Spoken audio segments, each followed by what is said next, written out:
Welcome to English Grammar Spot. This lesson is about the passive voice. In this lesson, I'm going to show you when to use a passive and how to form a passive. So we're going to do it the other way round. I'm going to show you how to form a passive for every tense in the English language. Take a look at the following sentences. I have closed the door and the door has been closed by me.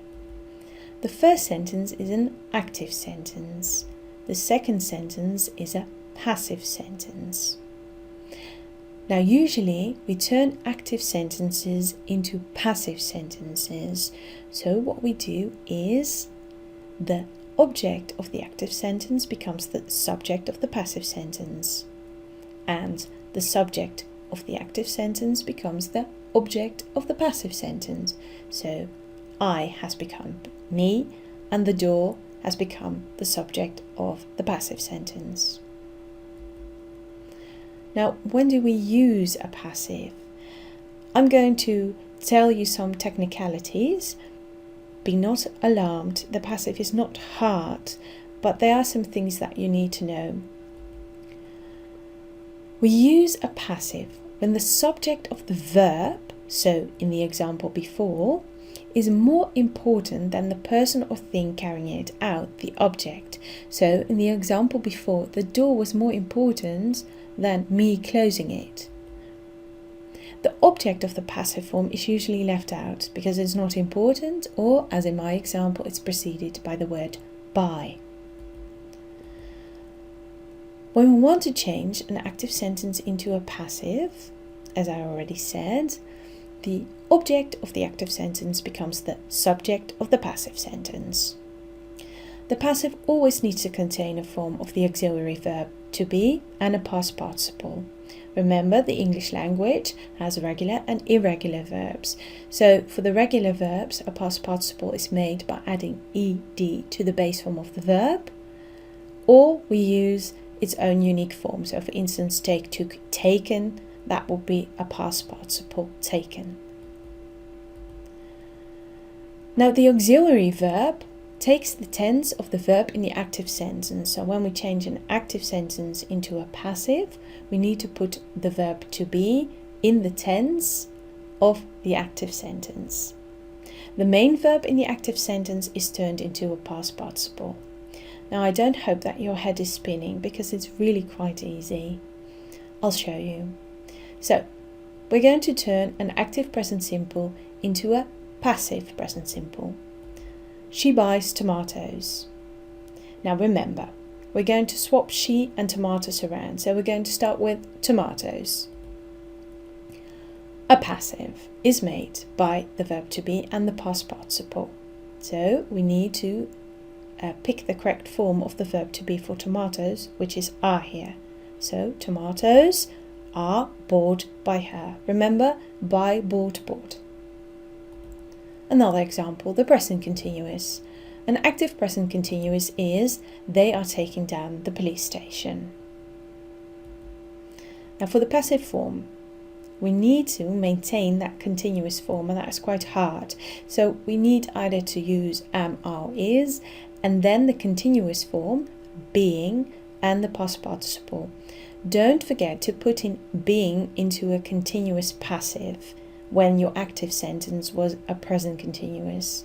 You have to maintain that. You can't swap tenses. The police station is being taken down. So please note that we've put the police station into the slot of the subject in the passive sentence. And it's not important by whom. So the police station is being taken down. So again, don't forget to put in being. Now let's have a look at a present perfect. An active present perfect is I have painted the door. So we're going to change it into present perfect passive. Remember, the door has to become the subject. So a passive is made, have or has, and then a form of to be. And since it's a perfect here, we need to use the perfect form of the verb to be. So here it is been, and a past participle of the verb to paint.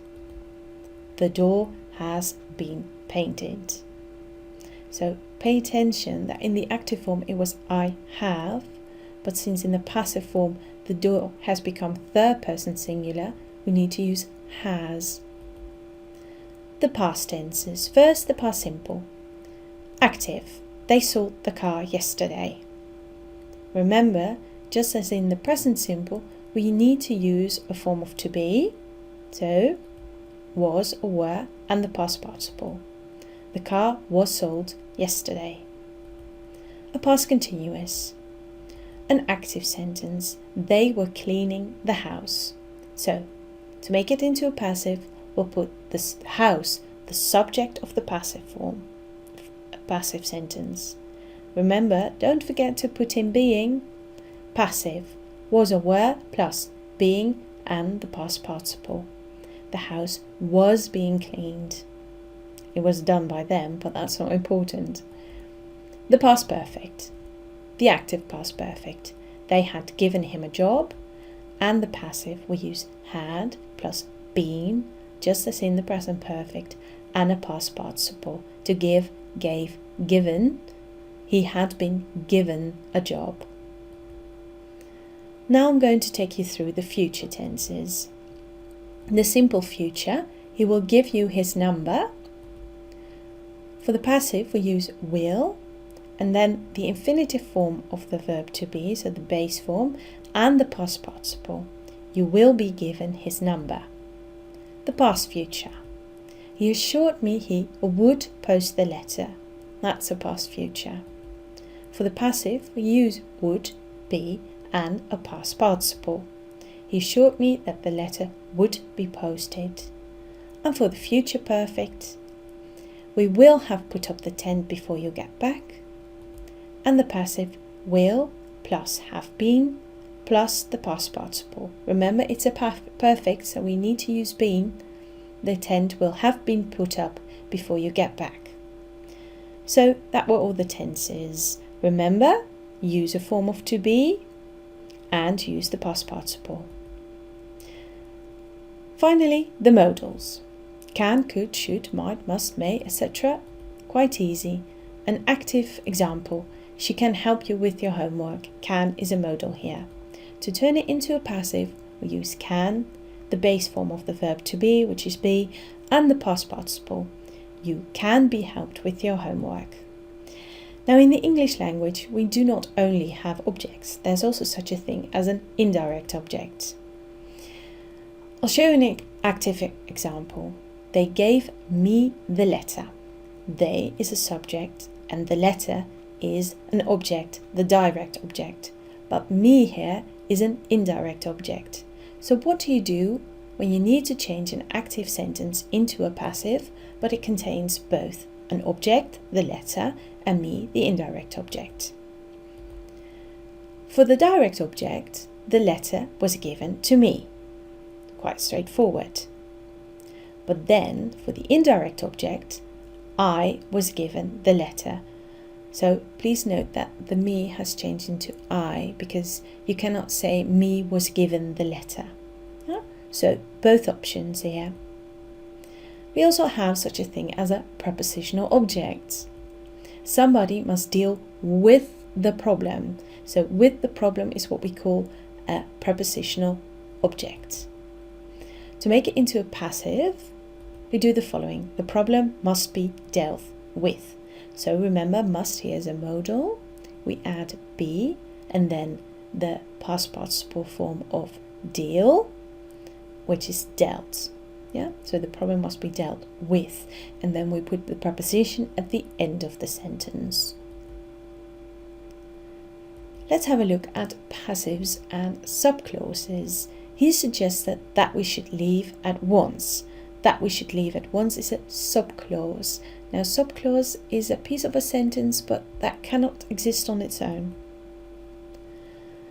So if we would change it, we would say that we should leave at once was suggested. But that's a bit weird. So what we do here, we use it. Now, remember, it does not occur in the active sentence, but because that which we should leave at once was suggested is a bit strange, we just simply make use of it. It was suggested that we should leave at once. I thank you for your attention. For regular updates, please subscribe to youtube.com/EnglishGrammarSpot or go to www.englishgrammarspot.com.